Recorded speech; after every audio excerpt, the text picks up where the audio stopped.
Fala pessoal, antes de começar o vídeo eu gostaria de convidar vocês a dar uma olhada na descrição do vídeo e clicar no link para baixar um super resumo que a gente preparou sobre a disciplina de conversão eletromecânica de energia e circuitos magnéticos. Então dá uma conferida lá, um resumo super completo aí para quem está estudando para a prova da Marinha. Dá uma olhada lá, então segue o vídeo, valeu!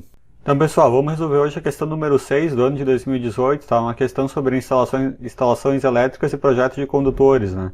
Então ele fala aqui que um conjunto de 3 motores trifásicos é alimentado por meio de um circuito trifásico único em 440 volts, tensão de linha, por meio de cabos unipolares de cobre, isolação de EPR instalados em trifólio, conforme os dados da tabela a seguir. Então esses 3 motores aqui, potência mecânica de saída em CV, rendimento e fator de potência. Dados aqui do exercício aqui, 1 CV igual a 736 watts, fator de agrupamento de circuitos 1 e fator de correção térmica igual a 1. As tabelas 2 e 3 a seguir referem-se à capacidade de corrente dos cabos e à queda de tensão. Sendo assim, determine as correntes e as potências ativa, reativa e aparente de todos os motores do conjunto, a bitola pelo critério da condução de corrente e a bitola pelo critério da queda de tensão. Tá? Então no item A aqui, as correntes e as potências ativa, reativa e aparente de todos os motores, né? Vamos começar com a potência aparente aqui de cada um dos motores. Essa expressão aqui, ela me dá então a potência aparente do motor 1, né, S1, ele tem 50 CV, né, de potência de saída, 736 watts por CV, então faço a multiplicação para ter a potência ativa aqui de saída que o motor entrega, e se eu dividir pelo fator de potência vezes o rendimento, eu vou ter a potência aparente de entrada, né, então ela vai me dar 48,104 kVA. Aí fazendo a mesma coisa para o motor 2 e para o motor 3, né, só muda a potência deles, o motor 2 é 100 CV e o motor 3 é 150, né. O fator de potência e o rendimento dos 3 é o mesmo, né, 0,9 e 0,85. Então a gente vai achar esses 3 valores aqui para a potência aparente consumida de cada um dos motores. Depois ele pede a potência ativa ainda, né, a potência ativa consumida de um motor ela é a potência de saída dividida pelo rendimento. Então a potência de saída é o 50 CV vezes os 736 watts, né, por CV, dividido pelo rendimento apenas, e vai me dar 40,88 aqui para o motor 1. Para o motor 2 e para o motor 3 é a mesma coisa, né? Só muda a potência. O motor 2 é 100 CV e o motor 3 aqui é 150, né? O rendimento dos 3 é o mesmo, 0,9. Então eu tenho aqui essas 3 potências aqui. E somando aqui a potência total dos 3 aqui, eu vou ter 245,323 kW, tá? Essa aqui que é a potência ativa consumida aqui pelo circuito dos 3 motores. Depois, para achar a potência reativa aqui dos motores, aqui, né, a potência reativa do motor 1, a gente multiplica a potência aparente vezes o seno do ângulo do fator de potência. O cosseno, né, do fator de potência aqui vai me dar 0,85. Se eu consultar a tabelinha no final da prova que ele nos dá, lá, né, o valor mais próximo de 0,85 é 0,848, cujo ângulo aqui desse cosseno seria 32 graus. Né? Então, se eu fizer o seno de 32, eu vou ter 0,53, e aí eu multiplico a potência aparente aqui do motor 1, né, 50 CV, né, que vai me dar essa potência aparente aqui, vezes o seno do ângulo do fator de potência, né, que é o seno de 32, que é 0,53, vai me dar 25,495 kVAR. Tá? Para o motor 2 e para o motor 3 é a mesma coisa, eles têm o mesmo fator de potência, então eu vou multiplicar pelo mesmo ângulo, só muda aqui a potência de saída, né, de CV aqui do motor, 100 aqui para o motor 2 e 150 para o motor 3. Então vai me dar essas 3 potências aqui. Potência total é a soma das 3 potências aqui, né, vai me dar 152,971 kVAR.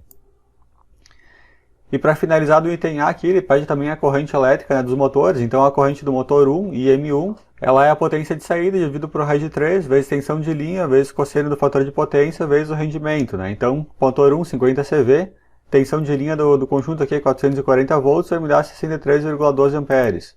Motor 2 e motor 3 é a mesma coisa, né? Só muda a potência, o motor 2 é 100 CV, motor 3 é 150, né? Fazendo as multiplicações dos cálculos aqui, a gente vai obter 126 para o motor 2 e 189,36 para o motor 3. Tá?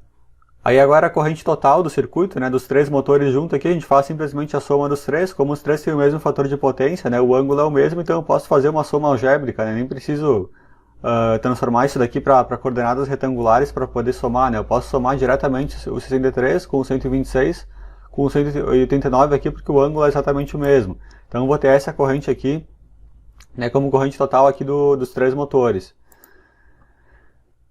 Depois a gente vai aplicar aqui os 2 fatores aqui de agrupamento de circuito e de correção de temperatura que ele nos dá, né, para corrigir essa corrente aqui para o valor aqui de dimensionamento dos condutores. Então a corrente corrigida aqui desses 3 motores aqui vai ser 378,68, né, que é o valor que a gente achou aqui, dividido pelo fator de correção de temperatura vezes o fator de agrupamento. Como os dois aqui são unitários, né, então o valor da corrente corrigida vai dar o próprio valor aqui da corrente dos motores. Tá?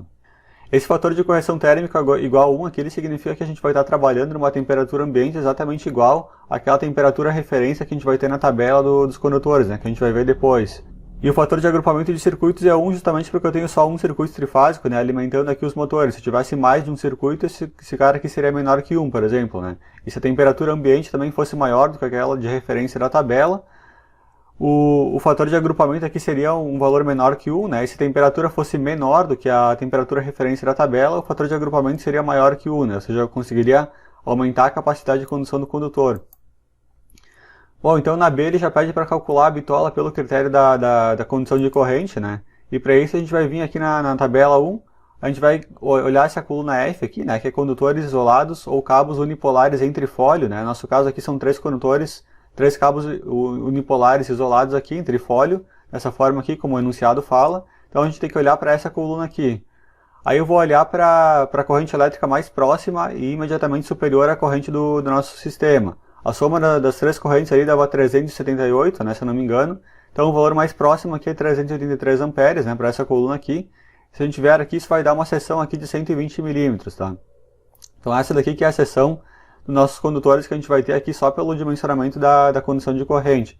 A gente vem com a corrente corrigida, né, já do projeto com o fator de correção de temperatura e agrupamento, e vem aqui na tabela depois para o valor mais próximo e superior ao valor achado, que no caso aqui é 383.